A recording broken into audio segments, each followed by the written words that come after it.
things that were not appropriate for my daughter. I found out about it while I was driving on snow. That's a bad deal. Didn't make me happy. Now, I'm the type of parent that if my child deserves it, my child mouths off, and the teacher comes down on him. You know what I say to the teacher? Thank you very much. Because that's not appropriate. But if the teacher comes down on my child and says something tearing them down, then I have a problem with that. I talked to the principal about that situation. I was nice about it. I'm not a terrorist. I pride myself, hopefully I'm not, they may say differently, I'm not a terrorist parent.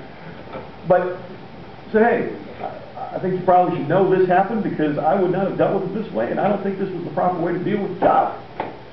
And they went, wow, that's not good. Thank you for letting me know, because we will reframe how the teacher looks at things like that. Thank you very much. Because you don't touch my kids. Don't touch my kids. That's the standard. God's wrath says you hurt somebody.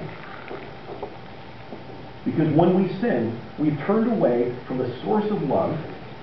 We've turned away from the source of our identity, and we start to tear each other apart, tear each other down. And we deserve the wrath of God. And I don't care if you're here wearing a nice little shirt and slacks, or you're in some ripped up jeans. It's not about how polished you may be, it's about the hurt you cause. And sometimes the most respectable Christian-looking people cause the most amount of pain.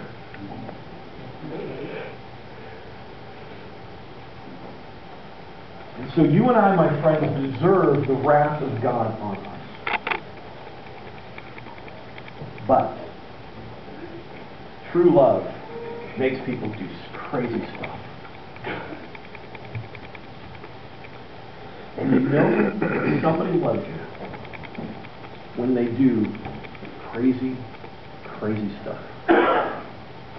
And that's why God poured out His wrath on Jesus.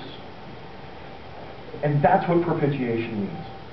All those wrath statements of terrible punishment and the earth shaking and melting, that is what was being poured out on Jesus as He went to the cross and as He screamed, my God, why have you forsaken me?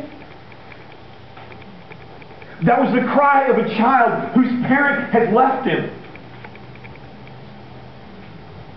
Jossie was with Chris and Deborah. Deborah was taking her to Leanna's, our babysitter.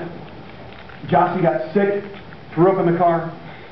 True friend is one who cleans up your child and your car. Or if you follow my Facebook, a true fiend. Typo.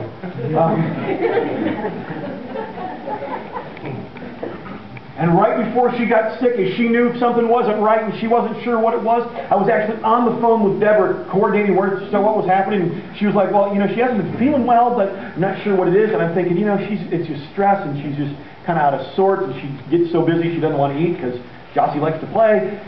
Get her to Leanna's and give her some toast and she'll probably feel better. I hear this cry, Daddy! And Deborah went, I'm going to call you back. She was sick this week. Where did she want to be? She wanted to be in my lap, cuddled up next to Daddy. The cry of Christ in Matthew 27, my God, why have you forsaken me, was the cry of a child who doesn't understand why this stuff is being poured out on them. The cry of Addison going, why are they piercing my hand? The cry of Addison, why are you holding me down and they're hurting me? That's the cry of a child who says, why is the wrath being poured out on me? The wrath that was destined for you was poured out on Jesus so you wouldn't have to take it. And that is what propitiation means, my friends. It's more than just a sacrifice. It's the whole wrath of God being poured out.